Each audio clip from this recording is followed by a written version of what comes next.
Muy buenos días para todos mis amigos allí en la iglesia de Santa Fe Oeste. Es un placer nuevamente poder compartir un video de la escuela sabática. El episodio de esta semana se titula Ver a las personas a través de los ojos de Jesús. Es un desafío realmente enorme, pero que a medida que vayamos estudiando en la semana nos vamos a ir dando cuenta que es el mecanismo más efectivo para compartir el Evangelio.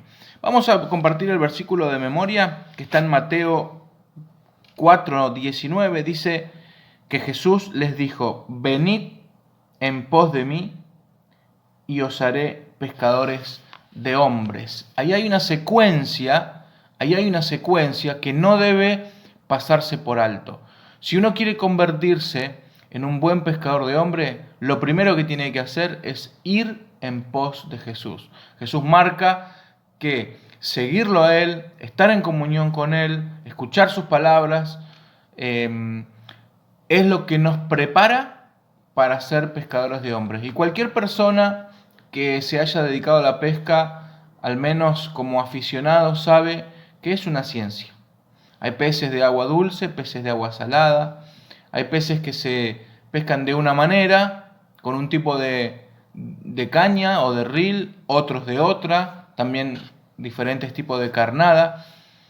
Es una ciencia y Jesús nos llama a que seamos doctos en la ciencia de las ciencias, ¿no? La ciencia más importante, que es la de compartir el Evangelio. Y en esta semana vamos a ver cómo obraba Jesús. Tenemos que observar cómo obraba Él y aprender cómo guiar a las personas para que conozcan a Jesús, para que conozcan del Evangelio y para que ellas decidan qué es lo que van a hacer de sus vidas.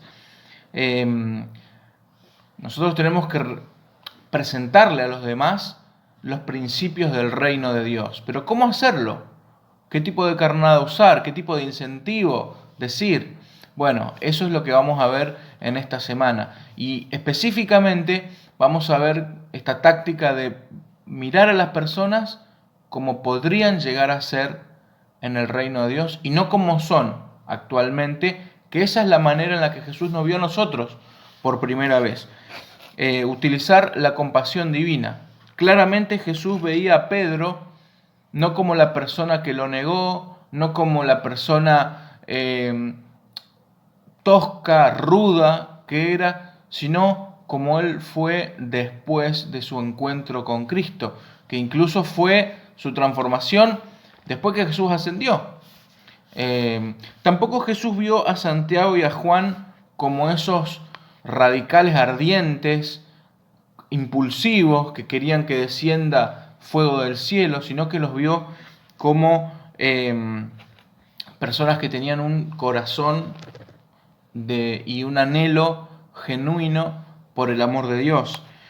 Tampoco vio a María Magdalena como era, ¿no? Una mujer entregada al pecado, vaya a saber por qué circunstancias, sino que la vio con unos ojos que le permitieron motivarla a ir más allá, motivarla a una vida mejor. Y María quiso vivir esa vida a la que Jesús la motivaba, porque Jesús los miraba a todos con la mirada de la salvación. Vamos a ir al primer caso de la semana a continuación. El título de la lección del día domingo es El segundo toque. Es interesante que solo hay un milagro en toda la Biblia que Jesús haya hecho en dos etapas. Y esta historia, que ustedes la repasaron ya en Marcos capítulo 8, tiene una particularidad que presentan otras historias también, y es la presencia de terceras personas. La lección menciona que hay aproximadamente 25 milagros distintos curativos en el Nuevo Testamento, de los cuales en más de la mitad hay alguien que participa como una especie de intermediador entre Jesús y la persona en la que se obra el milagro. Y eso nos tiene que hacer pensar en la importancia que tenemos como representantes, como embajadores de Dios, y que tenemos que hacer esas dos cosas que hicieron estos amigos que se menciona. Primero lo trajeron y después rogaron. Ojalá que nosotros podamos en nuestras oraciones, además de esos intereses materiales que por allí siempre uno escucha, ¿no? El trabajo, la salud, ¿no? El alimento, etcétera. Ojalá que nosotros podamos incluir en nuestros pedidos de oración ser capaces de llevar a otros a Dios, ser capaces de predicar el Evangelio, porque es lo que hicieron. Traían a la gente y le rogaron a Jesús por esas personas.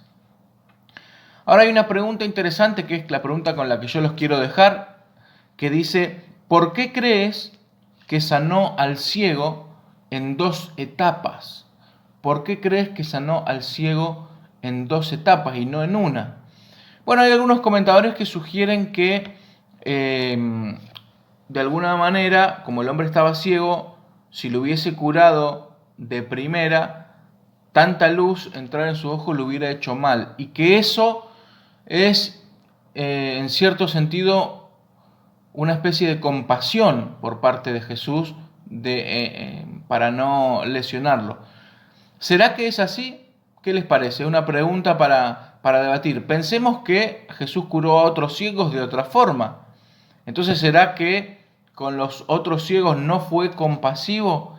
Bueno, se los dejo para que lo puedan debatir. Muchas gracias y que tengan un feliz sábado.